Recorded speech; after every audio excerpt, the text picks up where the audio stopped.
السلام علیکم ویورز، میں آفاق احمد ہوں اور آپ دیکھ رہے ہیں اسمارٹ برڈ فارم۔ ویورز، آج کی جو ہماری ویڈیو ہے اس کو بس جلدی جلدی شروع کروں گا یار، یہ اس میں تھوڑا سا یہ سمجھ لو انفارمیشن تھوڑی زیادہ ہے۔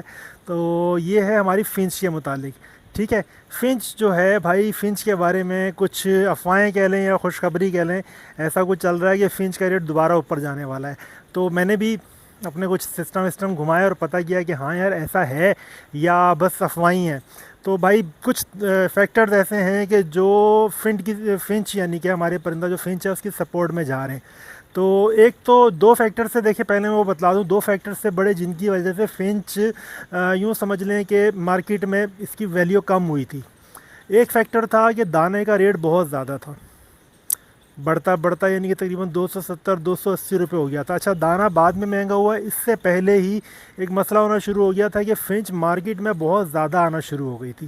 اس کے بارے میں پہلے بھی بتاتا رہا ہوں آپ کو کہ بھائی کوئی بھی پرندہ آپ نے اتنا زیادہ نہیں لگانا کہ وہ ڈی ویلیو ہو جائے۔ دیکھیں ہمارے ہاں جو بڑا خریدار ہے نا، جو ہمارے پرندے کو، سپوز ہم کراچی میں رہتے ہیں اور کراچی کا برڈ فارمر جو بریڈ پروڈیوس کر رہا ہے، جو اس کے پاس بریڈ آ رہی ہے، وہ اس بریڈ کو اپنی مارکیٹ میں یعنی کہ ایک لمٹ تک بیچ سکتا ہے، ٹھیک ہے نا۔ کراچی کے اندر آپ کتنا کھپا لو گے، لیکن جو کراچی کے باہر جو یعنی کہ پرندہ جاتا ہے نا، وہ ان جال والوں کی ہی یعنی کہ سمجھ لیں کہ جال والے ہی لے کر جاتے ہیں، یا ان کے پیچھے جو ایکسپورٹرز ہوتے ہیں وہی لے کر جاتے ہیں، ٹھیک ہے۔ تو اس چیز کا یوں سمجھ لیں کہ ہم ایک طرح سے ان کو کہہ سکتے ہیں کہ یار یہ بلیک میلر بھی ہوتے ہیں۔ مارکیٹ میں جب پرندے کی بہتات ہوتی ہے تو یہ ریٹ کو کم کرتے ہیں، خراب کرتے ہیں، لیکن یہ ہوتا ہے کہ جب ڈیمانڈ ہوتی ہے پرندے کی تو ریٹ کو بڑھاتے بھی یہی ہیں، ٹھیک ہے نا۔ ان کے بڑھانے سے ریٹ مارکیٹ میں اوور آل بڑھتا بھی ہے۔ یہ ایک ہے، اس کو یوں سمجھ لیں کہ ذہنی طور پر قبول کریں نہ کریں، بہت سے لوگ جال والوں کو بہت برا سمجھتے ہیں، اور بہت سے لوگ کہتے ہیں کہ نہیں یار ہم تو کام ہی صرف جال والوں کے ساتھ کر رہے ہیں، یعنی ہم پرندہ دیتے ہی جال والوں کو ہیں، ٹھیک ہے۔ تو دونوں طرح کے ہیں، لیکن یہ ضرور ہے کہ یعنی کہ جو ایکسپورٹ ہو رہی ہے، ایکسپورٹر جو ہے وہ جال والے سے رابطہ کرتا ہے، اور جو بہت بڑے پیمانے پہ کچھ فارمرز کام کر رہے ہیں، مطلب ان کے کروڑوں روپے انویسٹ ہیں، بڑے پرندے میں ہیں، وہ لوگ ڈائریکٹ ایکسپورٹر کے ساتھ رابطے میں آ جاتے ہیں۔ پر جو چھوٹے برڈس کے اوپر کام کرتے ہیں اور تھوڑی انویسٹمنٹ سے کام کرتے ہیں، تو ان سے ایکسپورٹر ڈائریکٹ پرندہ نہیں لیتے، وہ جال والوں کو تھرو ہی ملتا ہے، یعنی کہ وہ جال والوں کو پیسہ دیتے ہیں، جال والے ان کے لیے خریداری کرتے ہیں۔ مطلب جو ہمارے ریڈی میڈ برڈز جن کو میں کہتا ہوں، یعنی کہ فنچ ہو گیا، لو برڈ ہو گیا، بجری ہو گیا، کوکٹیل بھی اس میں آ جاتا ہے، کوکٹیل ہو گیا، یعنی کہ یہ جال والے جو پرندہ لیتے ہیں، ڈف ہو گیا، یہ ان سب پرندوں کی یوں سمجھ لیں کہ وہ جال والوں کے تھرو ہی کراچی سے باہر بھی جا رہا ہوتا ہے اور ملک سے باہر بھی جا رہا ہوتا ہے، ٹھیک ہے نا، دونوں چیزیں ہیں۔ تو یعنی کہ جب وہ اس کی بہتات ہو جاتی ہے نا، جب مارکیٹ کے اندر ایک چیز یوں سمجھ لیں، اب جال والے کے پاس اگر ہے 1000 پیئر کا آرڈر اور مارکیٹ میں آیا ہوا ہے 1500 آرڈر، تو شروع میں تو وہ بک جاتا ہے، لازمی بات ہے۔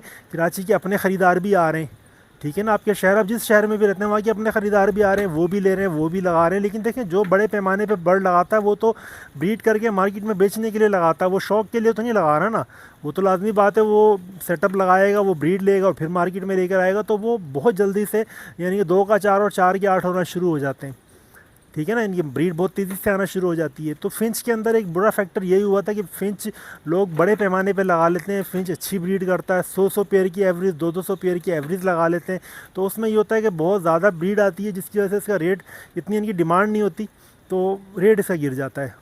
اگر یعنی کہ ہم اس پہ یعنی کہ جو ایکسپورٹ کا جو ریٹ ہم دیکھتے ہیں، تو یورپی ملکوں میں جو میری نالج ہے اس کے مطابق مجھے پتہ چلا تھا کہ $25 کا پیئر یورپی ملکوں میں جا کے فنچ کا بکتا ہے، لیکن اس میں ایک بہت بڑا مارجن شاید ایکسپورٹر ہی لے جاتا ہے۔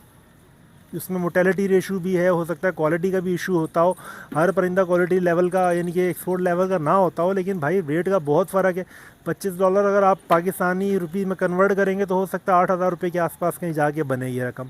تو اس چیز کا وہ ہوتا ہے، اور وہ کہتے ہیں پھر وہ یعنی کہ وہ مختلف ملکوں میں، یورپی ملکوں میں، عرب ملکوں میں، بہت سارے ملکوں میں یعنی کہ وہاں سے امپورٹ بھی کرتے ہیں اور وہاں ایکسپورٹ بھی کرتے ہیں، ٹھیک ہے جی۔ تو ایک تو یہ فیکٹر تھا۔ دوسرا فیکٹر جو میں نے بتایا کہ دانے کا ریٹ، دانے کا جو میری اس وقت کی نالج تھی، مجھے پتہ چلا تھا کہ بھائی دانہ جو کنگنی ہے نا، باریک کنگنی، یہ آتی ہے یوکرائن سے، اچھا میں ایک یعنی کہ ذہن میں میرے بھی آپ لوگ کی بھی شاید آتی ہو، مجھے یہ لگتا تھا کہ جو موٹی کنگنی ہوتی ہے نا، چینا جس کو کہتے ہیں، چینا اور باریک کنگنی یہ ایک ہی یوں سمجھ لیں کہ نسل ہے، اور ایک ہی پودے کی دو قسمیں ہیں. جیسے چاول ایک باسمتی ہوتا ہے کچی، اور یعنی کہ ایک نارمل سادہ چاول ہوتا ہے، تو ایک کچی کا ہوتا ہے پکی کا، اس میں فرق ہوتا ہے، ٹھیک ہے نا. تو مجھے لگتا تھا کہ بس یہ اتنا ہی فرق ہے اس میں بھی، لیکن یہ بھائی علیحدہ چیز ہے. یہ والی کنگنی اور جو باریک کنگنی ہے، جو چینا ہے وہ علیحدہ ہے، اور جو باریک کنگنی ہے یہ بالکل علیحدہ چیز ہے.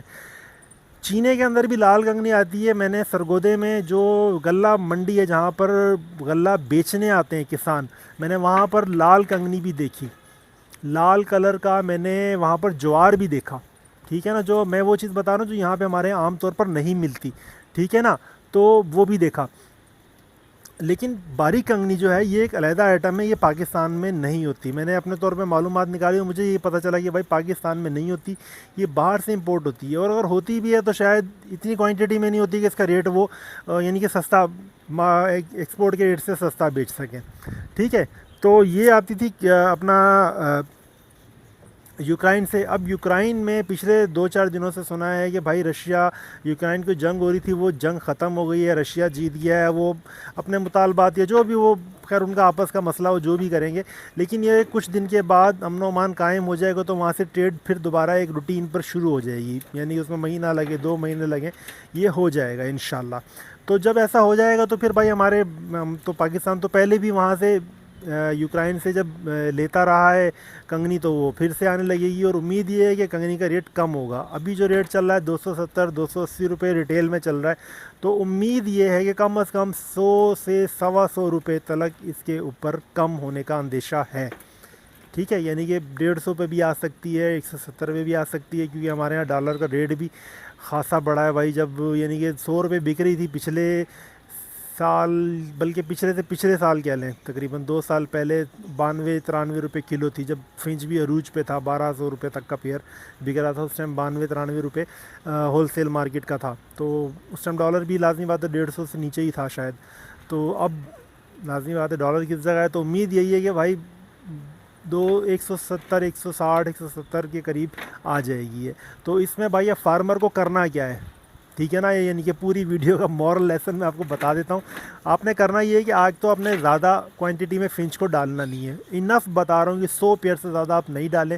اور کوالٹی کے اوپر آپ نے کنٹرومائز نہیں کرنا. کوالٹی بہترین برڈ کی لگانی ہے، ان کے سائز میں اچھے ہوں، کوالٹی میں اچھی ہوں برڈز، اور اچھی نسل کے ڈالیں، کامن نہیں ڈالیں، ٹھیک ہے. آپ ایزابل پہ کام کریں، آپ پینگوئن پہ کام کریں، آپ اورنج برسٹڈ پہ کام کریں، آپ ڈبل او بی پہ کام کریں، آپ ڈبل اورنج پہ کام کریں.